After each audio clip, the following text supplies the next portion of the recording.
Olá pessoal, Tony Rodrigues, Além da Notícia. No vídeo de hoje nós vamos falar sobre a execução desse policial Adriano Magalhães da Nóbrega. Vamos falar sobre a visita do ex-presidente Lula ao Papa Francisco e ainda sobre a denúncia feita pelo Ministério Público Federal contra o senador Ciro Nogueira, presidente nacional do PP. Gostaria de solicitar que você deixasse o seu like, o seu dislike, se inscrevesse no nosso canal e ativasse as notificações do sino para receber informações toda vez que a gente publicar um vídeo novo. O Adriano Magalhães da Nóbrega era um policial militar das Forças Especiais do BOPE do Rio de Janeiro.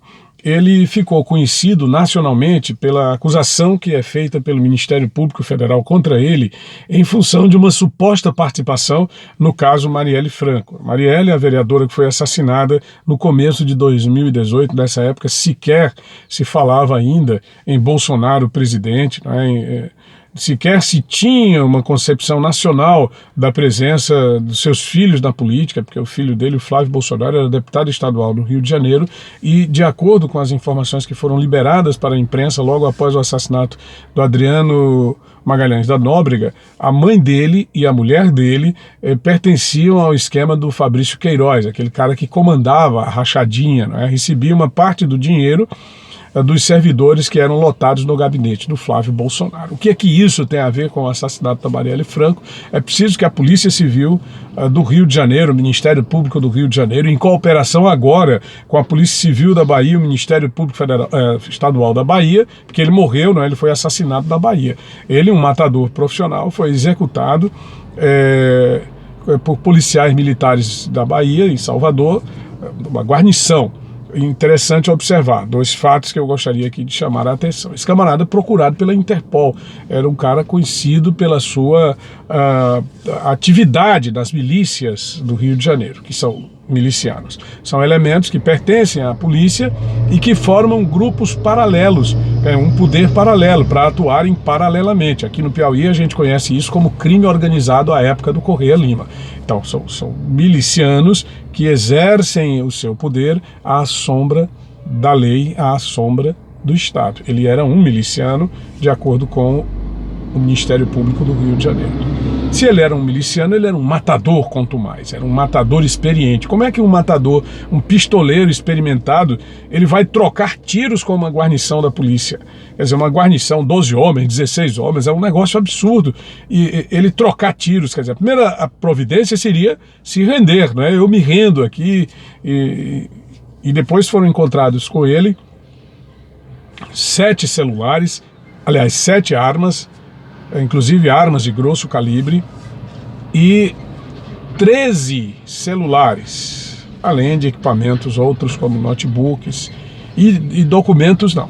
Documentos, apenas os documentos dele, se descobriu que eram documentos falsos. Ele já vinha utilizando identidade falsa há muito tempo. Expulso da polícia do Rio de Janeiro, ele continuava utilizando uma carteira de policial militar para passar nas blitz, né? Quando ele era parado na estrada, ele apresentava a sua carteira e conseguia passar.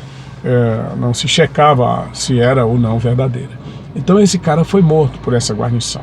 Outro questionamento que eu faço, primeiro, é por que o pistoleiro vai, não é, enfrentar uma guarnição ao invés de se render, sabendo que não teria nenhuma chance. A segunda é por que a guarnição tinha que matar um cara que era procurado inclusive pela Interpol para elucidar um dos casos de maior notoriedade, que é o assassinato da Marielle Franco. Não que a própria vereadora tenha tido em vida a notoriedade que se atribui a ela, mas pelo fato de que depois de morta ela se transformou numa espécie de símbolo da esquerda. E aí os petistas, os pessoalistas, os petuíbas da esquerda, eles utilizam como se fosse assim um símbolo na luta contra a impunidade no Rio de Janeiro e tal, com a tentativa de intrigar o presidente com a democracia brasileira. Mas o fato é que esse cara era procurado pela Interpol, a Polícia Internacional. Ele tinha algo a dizer. Ele estava há 1 ano foragido. Havia pessoas, não é, que poderiam ser comprometidas caso ele fosse preso e resolvesse contar tudo.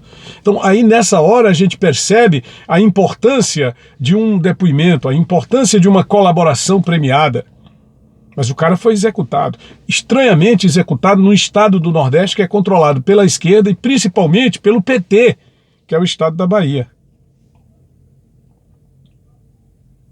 É isso que realmente me causa estranheza.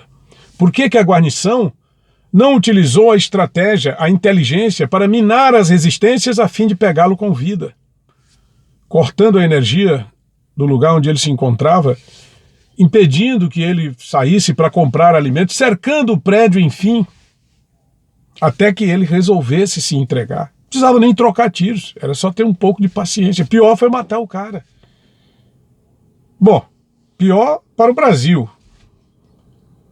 Mas um outro assunto que nós gostaríamos de falar é a visita do ex-presidente Luiz Inácio Lula ao Papa Francisco. No que isso acrescenta à democracia brasileira, no que isso acrescenta à igreja brasileira? Nada, absolutamente nada.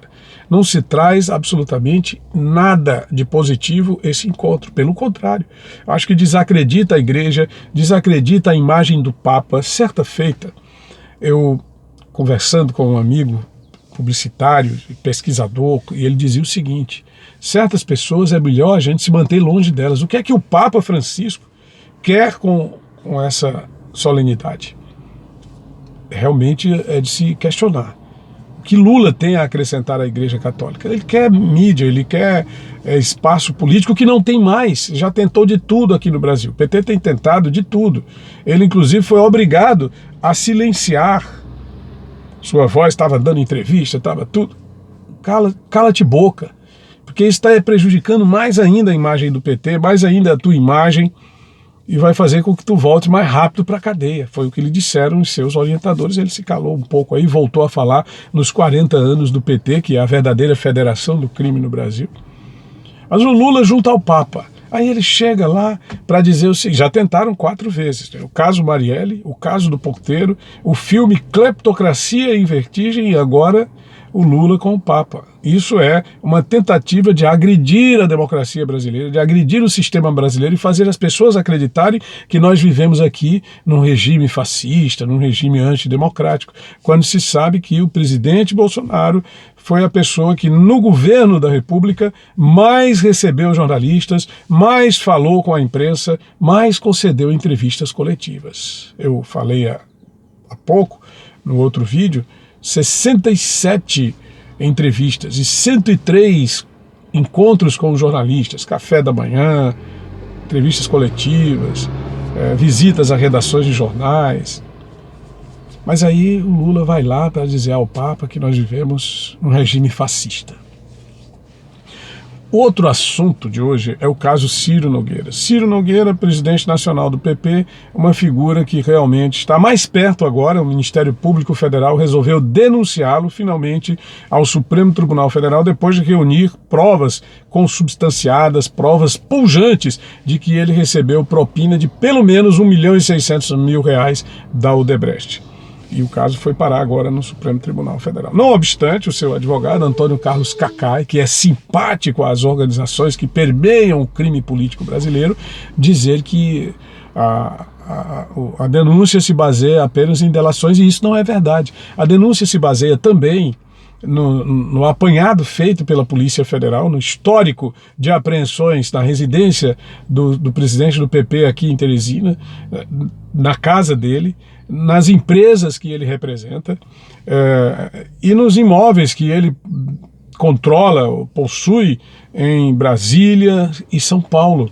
Quer dizer, não foi apenas delação que levou o Ciro Nogueira a ser denunciado, mas certamente essa denúncia faz com que ele fique mais perto de ser punido pelos crimes praticados contra a nação brasileira e principalmente contra o Piauí. Ele que é contumaz. O Lúcio Vaz tem um livro chamado A Ética da Malandragem, em que ele já é denunciado em 1995, no seu primeiro mandato como deputado federal, pelo crime de nepotismo cruzado. Como é que funciona? Um deputado indica a mulher para o gabinete do Ciro Nogueira. E o Ciro Nogueira indica a mulher para o gabinete daquele deputado. Quer dizer, para uma fiscalização superficial, ele não está empregando a mulher no gabinete dele, está no gabinete do outro lá, foi o outro que botou. Ele compartilha, não é? Ele retribui empregando a mulher do outro no seu gabinete. É um nepotismo cruzado e está lá no livro. Eu li esse livro há muito tempo, mas tem na minha estante, chama-se A Ética da Malandragem. É o que ele tem praticado ao longo de todo o tempo, não tem trazido absolutamente nenhum benefício para o Piauí, desde 1994 como mandatário, desde 1911 como senador. O Estado tem empobrecido. Eu vi notícia agora, por exemplo, que são 250 mil pobres a mais no estado do Piauí desde 2017, e ele já era senador. Eu vi também que as nossas importações caíram 36% no ano de 2019 e que isso resultou numa alta, na maior alta, não é? Enquanto todos os estados recuperam seus empregos, o Piauí é o único que tem o índice negativo de acordo com os dados confiáveis do IBGE. Então, que representatividade tem esse senador? Que representatividade tem o esquema que ele representa, o que ele comanda? Muita gente diz, olha, o PP é um partido forte, e é verdade, o PP é um partido forte, o PP é a Arena, que era o partido dos militares, né, durante a ditadura, o PDS também, partido dos militares, que veio mudando de nome, e que é uma engrenagem, né, ela só pode ser desmontada peça por peça, por isso a demora em se punir um elemento com essas características. Bom, era isso por hoje. Se você gostou, deixa o seu gostei, se inscreve no nosso canal, ative as notificações para receber informações toda vez que a gente fizer um vídeo novo. É Tony Rodrigues, Além da Notícia.